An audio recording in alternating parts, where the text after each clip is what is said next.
High friend welcome to my channel blessings cake. आज आमी नतून धरनेर एकटा केकेर डिजाइन सह रेसिपि निये एसेछि। एटाके मेकअप थीम केक बला हय। आर आमार एई भिडियोटा स्किप ना करे देखले आपनाराओ बाड़ीते पारफेक्ट भावे एकटा मेकअप थीम केक बानाते पारबेन। ভিডিওটা ভালো লাগলে চ্যানেলটা সাবস্ক্রাইব করবার অনুরোধ জানালাম। এটা একটা চকলেট কেকের বেসের উপর ছিল।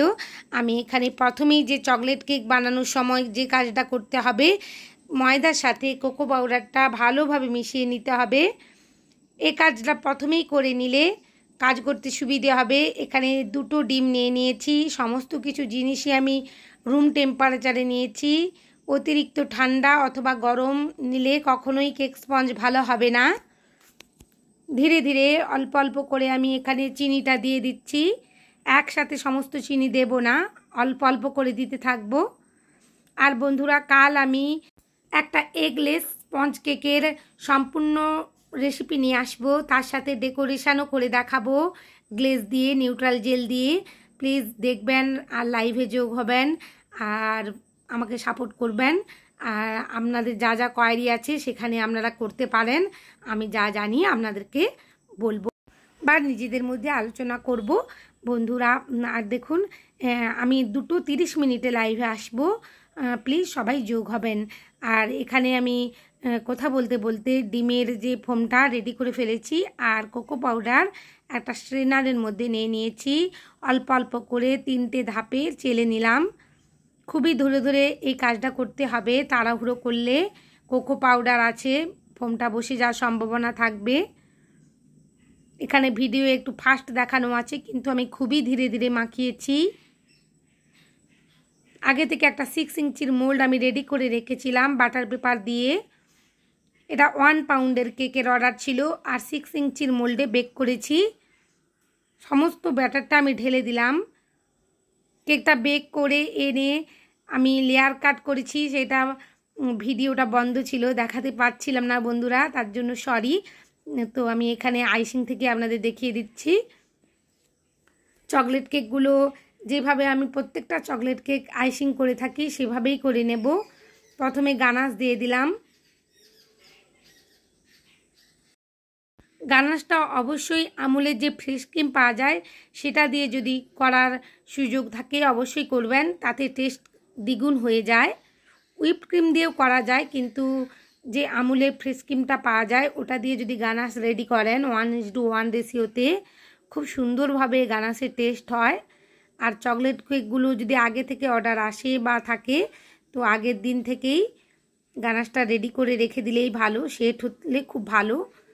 ধীরে ধীরে আমি লেয়ারটা বেশি ডিটেলসে দেখাচ্ছি না, কারণ চকলেট কেকের লেয়ারগুলো আমি একই রকমই গানাশ দিয়ে চকো চিপস দিয়ে করে থাকি, তো সেভাবেই করে নিয়েছি। এখানে আমি ফন্ডেন্ট ওয়ার্কটা দেখিয়েছি, তাই এই স্পঞ্জের ডিটেলসে খুব একটা আমি এখানে দেখাচ্ছি না পোর্শনটা।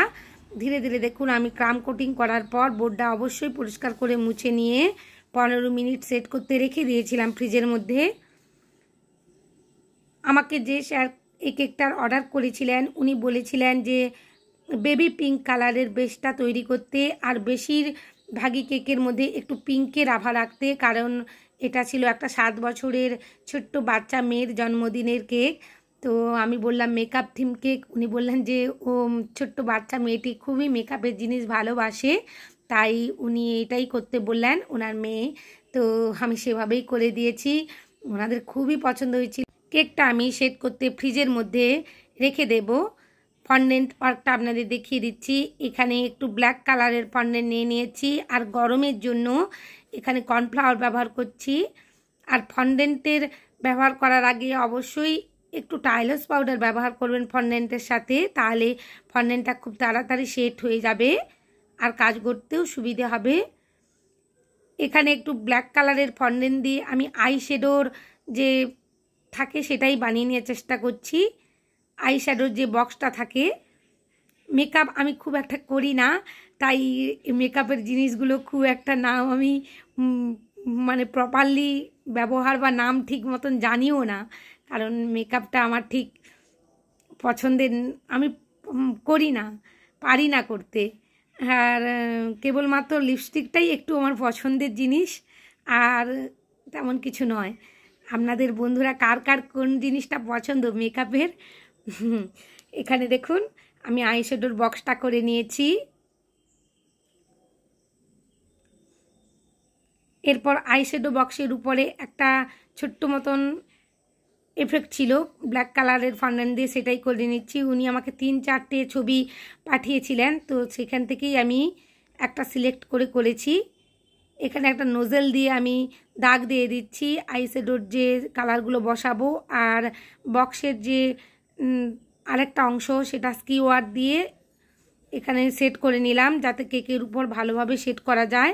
ইয়েলো কালারের ফন্ডেন্ট নিয়ে নিয়েছি একটা নোজেল দিয়ে, যে নোজেলটা দিয়ে আমি এখানে এফেক্ট করে নিয়েছিলাম গোল গোল করে বক্সের মধ্যে, সেই নোজেলটা দিয়েই কেটে নেব। একই নোজেল দিয়ে কাটতে হবে যাতে সেট করে বসানো যায়। অন্য নোজেল দিয়ে বড় বা ছোট নোজেল দিয়ে কাটা যাবে না, কারণ আমি সেই মাপেই এখানে বক্সটায় দাগ করে নিয়েছি। দেখুন 3 রকমের আমি আইশ্যাডোর কালার 4 রকমের করে নিয়েছি, 3 রকম না 4 রকমের করে নিয়েছি, ব্লু, ইয়েলো, অরেঞ্জ আর পিঙ্ক। একটু ওয়াটার লাগিয়ে বসিয়ে নেব। কেকগুলো দেখতে মনে হয় যে করতে গেলে কঠিন বা পারবো কি না, কিন্তু করার সময় ঠিকই পারা যায়। একটু যদি শান্তভাবে চুপ করে ধীরভাবে বসে বা একটু ভাবনা চিন্তা করে করা হয় নিশ্চয়ই পারা যাবে। এগুলো খুবই ধৈর্যের কাজ, ধৈর্য ধরে করলে নিশ্চয়ই পারা যায়। এখানে ব্ল্যাক কালারের ফন্ডেন্ট নিয়ে নিয়েছি, একটু লিপস্টিক বানিয়ে নেব, যেটা আমার মেকআপের যে থিংসগুলো আছে তার মধ্যে সবচেয়ে ফেভারিট।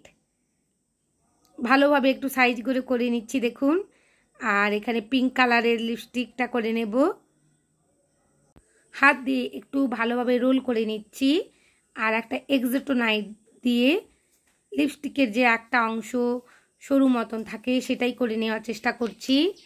এখানে ভালোভাবে আটকে নেব, একটু স্কিওয়ার দিয়ে একটা দাগ করে নেব যাতে ফন্ডেন্টটা সেট হওয়ার আগেই স্কিওয়ারটা আটকানো যায়, কারণ কেকের উপর লিপস্টিকটা দাঁড় করানো অবস্থায় থাকবে। এটা যাতে ভালোভাবে কেকের ওপরে দাঁড় করানো যায় একটা স্কিওয়ার দিয়ে, সেটাই আমি করে নিলাম এখানে। অবশ্যই বন্ধুরা এই টপারগুলো বানানোর সাথে সাথে যে অংশগুলোতে স্কিওয়ার লাগাতে হবে করে নিতে হবে, নালে সেট হয়ে যাওয়ার পর টপারগুলো কখনোই আপনি স্কিওয়ার আটকাতে পারবেন না, টপারগুলো ভেঙে যাবে, নষ্ট হয়ে যাওয়ার সম্ভাবনা থাকে। এখানে একটু আমি গ্রে কালারের ফন্ডেন্ট রেডি করেছিলাম, সেটা দিয়েই খুব সুন্দরভাবে লিপস্টিকের যে অংশটা জুড়িয়েছিলাম সেই অংশটায় বসিয়ে দিলাম, যাতে কোনোভাবেই না মনে হয় যে এটা জোড়া লাগানো আছে লিপস্টিকই যাতে মনে হয়, সেইভাবেই আমি একটা এফেক্ট দেওয়ার চেষ্টা করছি। আরেকটু অংশ নিয়ে নিয়েছি গোল করে, যেভাবে লিপস্টিক থাকে সেটাই করে নিচ্ছি। আপনারা একটু দেখে বুঝে নেবেন, আর বাড়িতে অবশ্যই বাড়ির ছোট্ট সদস্যটিকে খুবই খুশি করে দিবেন।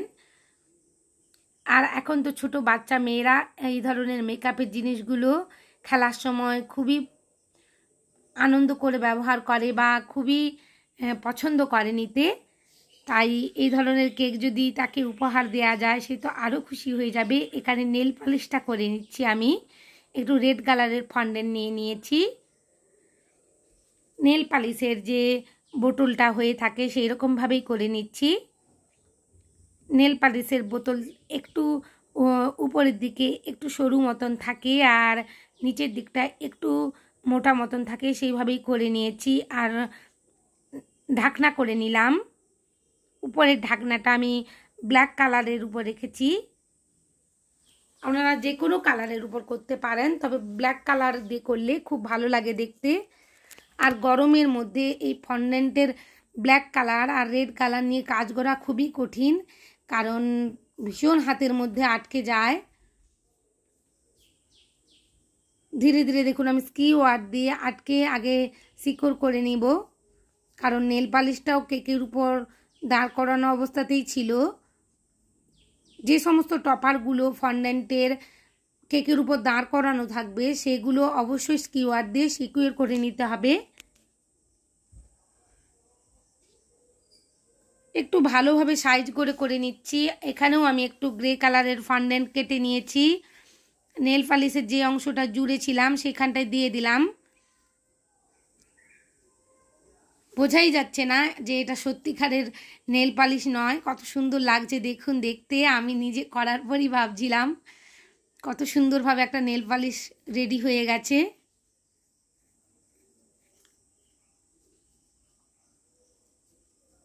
এখানে একটু ভায়োলেট কালারের ফন্ডেন্ট নিয়ে নিয়েছি। কাজল করে নেব, কাজল পেন্সিল করে নেব।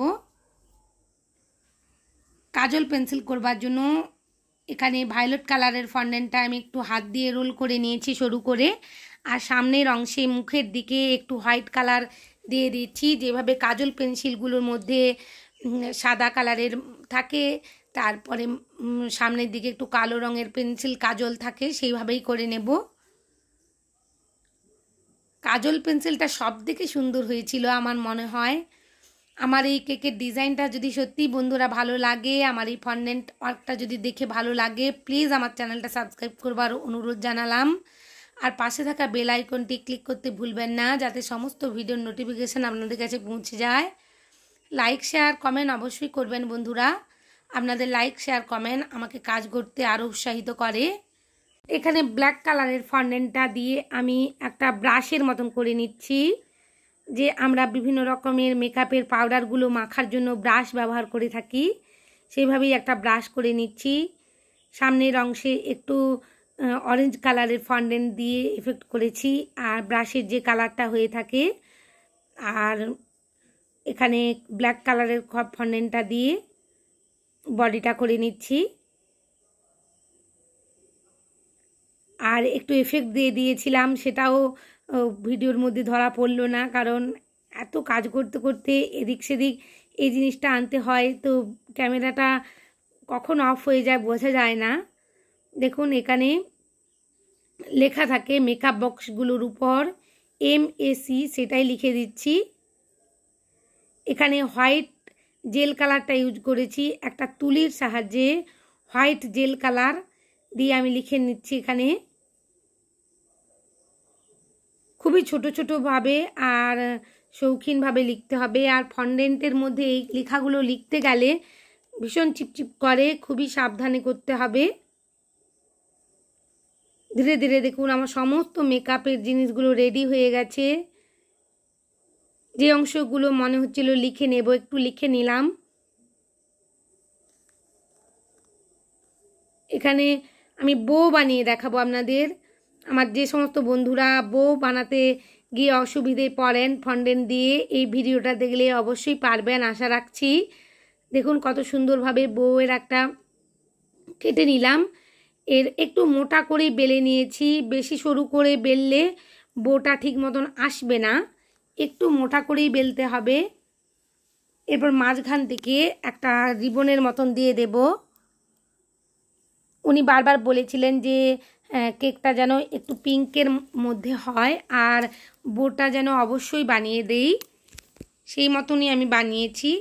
দেখুন বোটা কত সুন্দর দেখতে লাগছে।